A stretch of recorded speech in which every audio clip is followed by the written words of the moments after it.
reason why intelligence people can mention it. Itong si Colangco,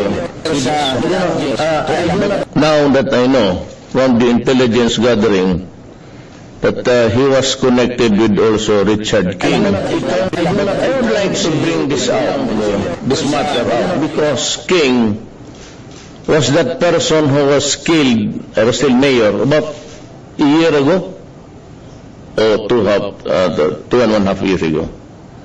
Na pinatay was into this pyramiding thing, and ito yun siya.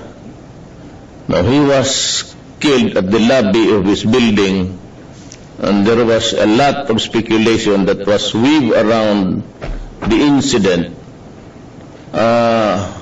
Pagkaalam mo kasi dito, he was killed at the instance or at the behest of a police colonel who is now also in prison. His name is Philonia. I forgot his first name. Nandito. So, the initial whisper before, and even before his killing, was that he was into drugs. And I think he is, ang problema dito, I was in constant touch with the family because they were also interested. Bakit? Pag hindi ganon, huli at nagpatay, marami talagang ano yan. Now, I'm sorry now to say in public and to the family who is in Cebu that after all, your son or your brother was involved in the drug front.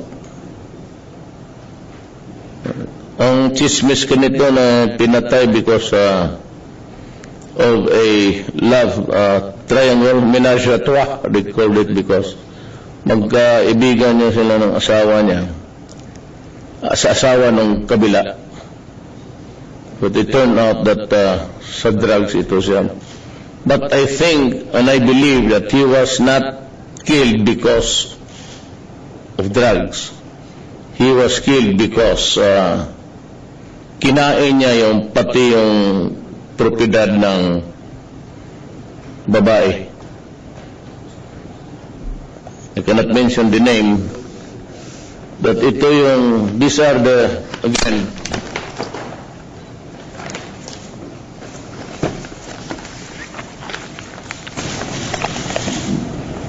maraming mga mayor dito.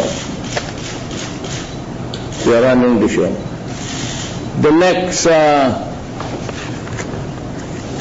presentation would be after I shall have reviewed them, the files, the documents against them, and I'm satisfied.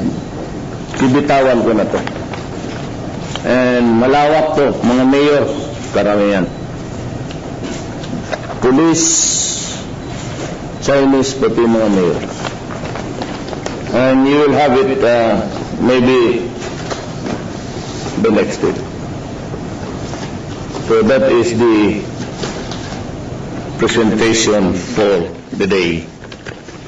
Para malaman lang ninyo, it's really very sad. Alam mo,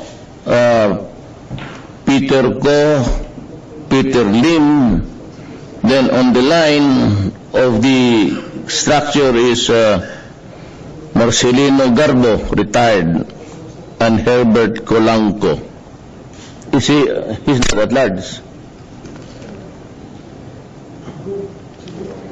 He goes in and out of the Philippines.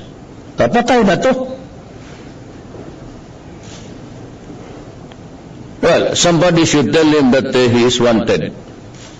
Ito naman to, hindi naman ito talagang wanted because we have to add our evidentiary thing. But they would be considered persons of interest. Now, ito si Peter Lim, according to the Chief PNP, he goes in and out of the Philippines from China. Now, if he has friends here, sabihin mo sa kanya, the moment he lands at Naya, he will die. He will die. Might as well, because I'm sure the Chinese authorities are listening now. Better tell him, do not come back to the Philippines anymore. The moment he steps out of the plane, he will die. That is my assurance to the people of the Philippines. How? Ay, hindi na bale. Basta wag na siyang pumunta dito. Now, because of the communications, they can always run the show even outside of our country. That is given. Meaning to say, most of the operators and most of the shabos come from the outside.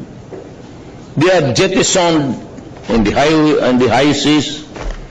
And yung iba, meron ba nilalagyan nila ng GPS just to facilitate the location where the drug was thrown overboard.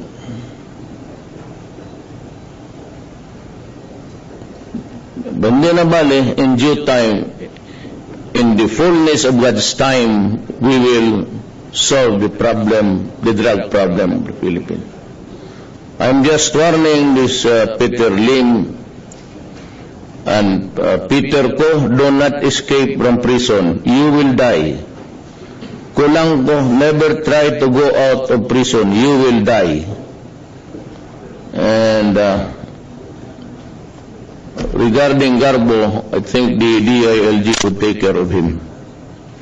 The other personalities in this matrix are persons of interest. Will they also die? I do not know.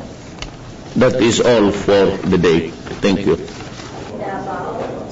Reporters are asking kung, kasi I think you're leaving for Davao tonight, sir. My security about my person? No, sir, yung may security threat, ISIS threat daw sa Davao ngayon, sir. Hindi sa akin. About sa akin. I heard they're offering billions.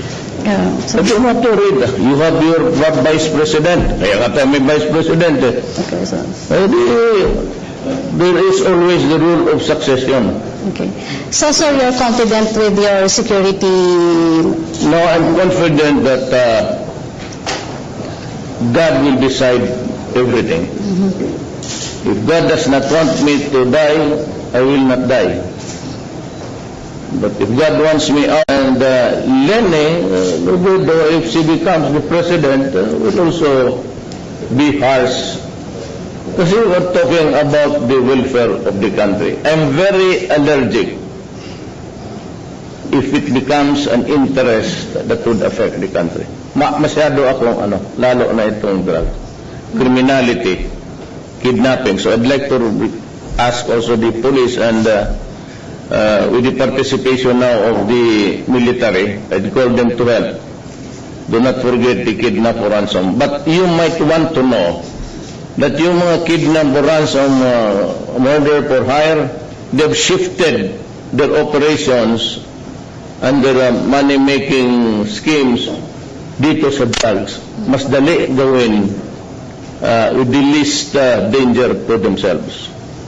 I'm sure as the drug problem would go down, then you expect the criminality of drug for hire and kidnapping will also rise. It just never ends.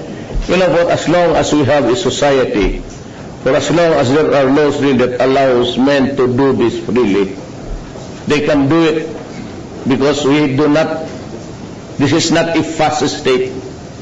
This is not a state where you can just stop a civilian and search this person and ask questions.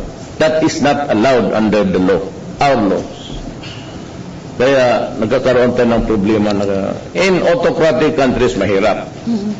Talagang tapos naman may death penalty, dito wala.